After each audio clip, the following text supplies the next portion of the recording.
Ryan, good to see you this time as Congressman-elect, not candidate. That's got to feel nice. Absolutely. It sure does. And thank you for having me back on, Sean.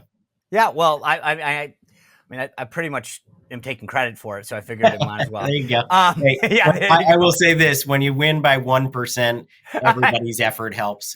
So we appreciate everybody along the way. Had a great team on the ground, and we're so glad that the voters responded to our message, which was change. We wanted change in the Lehigh Valley and in our country, and people responded.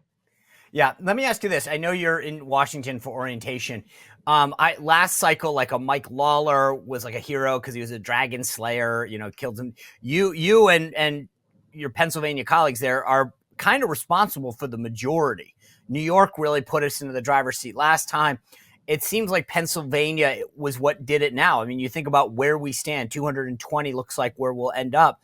Um, you defeated an incumbent. You just didn't win. I mean, there are three types of seats, right? You can run for an open seat, you can be a challenger, or be an incumbent. And you defeated a Democrat incumbent. What was, when you got to Washington, were people like giving you the high fives, like, hey, thanks, brother, I got to keep my chairmanship because of you? I think people are very appreciative because there are only 4 Republicans who actually flipped seats this cycle. And so that is the difference. We are the majority makers. So that's a big deal. I mean, only 2% of incumbents ever get defeated in office. And so tall mountain to climb, but again, great team effort, and very grateful that we're being able to have this opportunity now with the House Republican majority, the Senate majority, and Donald Trump back in the White House, because we need real change on things like inflation in the economy, or securing our southern border, all the chaos around the world. All those things need to be addressed, and we only have that opportunity when we have all of those 3 things lined up. So you're a state rep currently. You and I served together on the White House Commission on Fellows. So you're no stranger to politics and even Washington to some degree, I guess. But what have you found since you got here? Is there anything that's like shocking you about the system or the way things work, or logistically how things operate, that you didn't maybe think about or know prior to getting elected?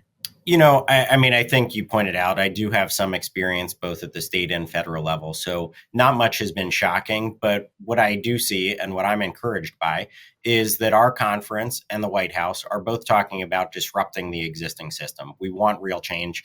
We don't want the status quo. That's what the American people voted for. So now we actually have to go out and enact some of those policy changes in January. So I think that people want that disruption. And again, you do see it. You do see the institutional systems in place that want to just maintain the status quo. And again, we have to push back against that.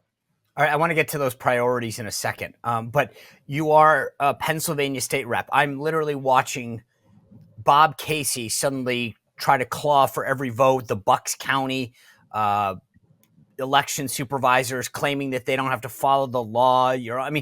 Pennsylvania is not doing itself proud in how they count elections. What is the problem, and will it get fixed? Yeah, so the law in Pennsylvania is extremely and explicitly clear that ballots need to be signed and dated when they come in the mail. At the same time, Democrats want to try to do everything they possibly can to bail out Bob Casey from defeat. And so they are trying to go around that. They are trying to count ballots which weren't dated, weren't properly cured.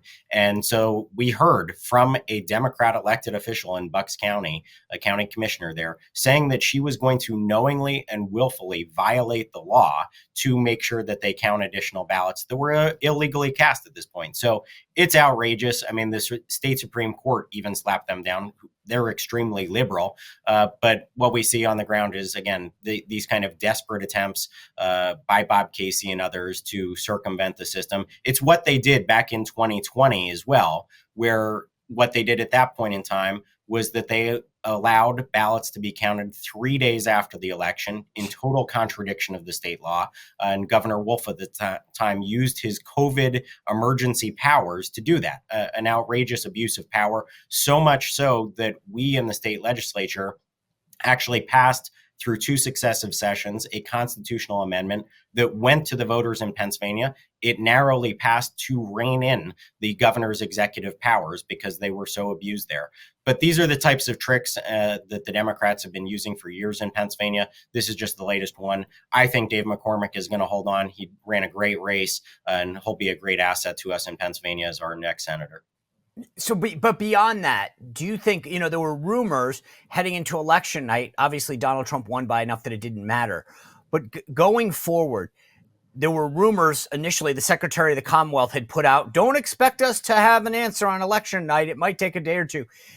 Did we just mask the problems in Pennsylvania, or are they fixed? No. So, I mean, look, there are always things that can be improved. But from 2020 till now, we made some serious changes in state government that really helped improve the count there. And again, what we're seeing is now going far beyond the law to try to take these extra ballots and count them. So, but the changes that we made were that, again, we reined in the governor's executive powers, which I talked about. We also changed and updated the law so that ballots, once they started to be counted on election day, the county boards of elections who count those ballots cannot stop. So we saw in 2020 in Pennsylvania that they would stop overnight. And, that's where people become suspicious. When everybody gets sent home, well, what's going on overnight? So we changed that to make sure that once ballots start to be counted, they cannot stop at those boards of elections. So in the case of my race, I was able to go out and declare victory on election night. It wasn't until 1 a.m., but we made sure that they didn't go home at 11 o'clock like they did in previous years and then wait till the next day. Thankfully, that update to the laws in Pennsylvania made it that they had to keep counting up until they were done. So that was the second thing. And then the third thing that we did was we actually passed through the legislature a prohibition on outside money coming into the government system. So Zuckerbucks, people commonly refer to that as Zuckerbucks. That was an egregious abuse of the system in 2020. We passed a law to actually prohibit that. So that, I think, made for freer, fairer elections. So those are some of the updates we made. There are still, again, more changes that we should be making, and hopefully the state legislature will take those up. So, Ryan, you mentioned you won by a point. That's not exactly a landslide, but it's a testament to your hard work, to your service as a state rep. How do you translate that now going forward? And I know the easy answer. But in political terms, does that mean that the folks in Washington are like, all right, Ryan, time to start raising money already? I mean, what do you have to do to make sure that you're positioned going into a midterm to get reelected? So a couple things. I mean, race like ours, again, lots of factors come together. So we appreciate all the help that we got across the board. We had a great grassroots team all across the district of active and interested constituents who were looking for change and helping us in that effort. But when you're in a position like this one in Pennsylvania's 7th congressional district, it's what we consider an R+2, meaning that it leans generically 2 points Republican. So that is always going to be a contested race. And so we do have to be ready for the next cycle. We're going to start building out our campaign operation immediately. And these things don't stop. Unfortunately, in today's political world, you can't stop if you're in a swing seat or a contested race. So we're going to keep all of those things going. But at the same time, we do have the responsibility to actually govern. And one of the things that we will be looking to do is actually make changes that we talked about on the campaign trail, securing the border, improving our economy. And if you do those things, I'm confident that the voters will reward you when it comes time to go back before them in 2 years for an election. So not only the political side, but we also have to do the responsible governing that I talked about on the campaign trail. So a lot of people, when they were listening to Pennsylvania be discussed at the presidential level, heard about energy being a big issue, fracking, et cetera. You're from the Lehigh Valley area. I take it it's not as big of an area in Pennsylvania that does as much fracking. Is that a fair assessment? Yeah. So in Pennsylvania, obviously, our energy industry, fracking included, is a huge part of our economy. It employs lots of people, generates lots of revenue for the state. And actually having that resource in state means that while we have higher energy prices than we would like, compared to other northeastern states, we're actually lower because we have that natural resource so close to our customers, so close to energy intensive industries and manufacturers and things like that. So we want to continue to promote and responsibly promote energy expansion in Pennsylvania. That's not only going to help our state, it's going to help the entire country. And what we've seen with the terrible policies that came out of Washington, D.C. over the past numbers of years is that all they did was restrict the access to something like fracking and slow its growth, kind of contain it. And what we want to do is we want to continue to expand, invest in those industries. That's going to be a boon for Pennsylvania. It's going to be a boon for the entire country. And if we can do that, energy is a key input into everything in our economy, not just for energy intensive industries, but if you're thinking about transporting goods to market and the cost of fuel for trucking and things like that. So if we can actually improve our energy industry in Pennsylvania, that's going to be something that's going to help bring down costs for people. And that is a key issue that people are still struggling with. All right. So obviously you, because of your service in the state legislature, your family business, you're a small businessman, you get those kind of issues, and the district you represent, you've got the issues that are sort of parochial, the ones that you're going to take care of. And you got the Trump agenda that I think, he talks about really reforming government. What are the issues that you want to sink your hands into? And if we did this interview in 5 years or 6 years, what does Ryan Mackenzie want to be known for? Yeah, so just to clarify, I mean, my mom's a small business owner. I'm not personally involved in the business myself, but what we've seen is businesses throughout the economy, both large and small, have been struggling with the high costs that have been brought on by inflation. That's the massive overspending in Washington, D.C. that has been the largest single driver of that kind of inflation. So we need to address that not only for businesses, but families that are struggling with high prices as well. So partially, that's, again, bringing down the massive spending. It's that energy investment that we talked about, freeing up American energy, and then also just getting our economy moving again. I mean, we've talked about, and President Trump did a great job in his first term of reining in the massive amount of regulations out there. We need to make sure that we continue that effort to attack those regulations that are just so burdensome. When I talk to small businesses, it's never one regulation that is the problem. It is the pile of regulations that they're forced to deal with. Sometimes actually forcing those small businesses to hire a full-time regulatory officer, detracting from investing in the business and all the stuff that they should be doing. So taxes, it's going to be a huge issue this cycle, as many of the 2017 taxes are set to expire. So we're going to be looking at that early in the conference, session. We're going to be getting out there doing an update to that tax code through the reconciliation process. So we're going to be looking at, taxes as a legislature. The administration is going to be working on regulations. And something that I'm passionate about is continuing to invest in workforce development programs, making sure that people in the economy have the skills they need for the jobs that are out there and available. So those are some of the things we're going to do on the economic front. And then immigration-wise is another big ticket item we need to address, and we need to secure our southern border. I traveled there during the campaign. I saw the wide open southern border in Arizona, where literally the wall stops, and it is exactly as has been described. Donald Trump and his administration bought the equipment, bought the poles, could have been installed, and law enforcement there said the day that Joe Biden took office, all construction stopped, and all of that stuff has sat there for the past 3.5 years at that point in time. And so we need to continue that investment to secure our local communities, secure our country, stop all the crime and drugs that are coming in. And they told us that the cartels in that portion of the border in Arizona, the cartels are the ones that run that border. So were you in Cochise County? That's correct. Yep. Yeah, I think we probably had the same visit. As you're talking about this, I'm like, I saw that. I mean, everything that you just described is exactly what I took away from my visit to the wall there at Cochise County with Sheriff Daniels. And I was like, so it's funny. I was literally like, when you were talking, I'm like, I got that. That's exactly where I was. The nice thing I thought about this is President Trump doesn't even have to worry about buying it, because day one, it's literally piled up. He just needs to go, hey guys, let's go. Building permit issued. Yeah, and what I would hope to see from the Trump administration is he can do a lot to secure that border via executive order. We saw that in his administration.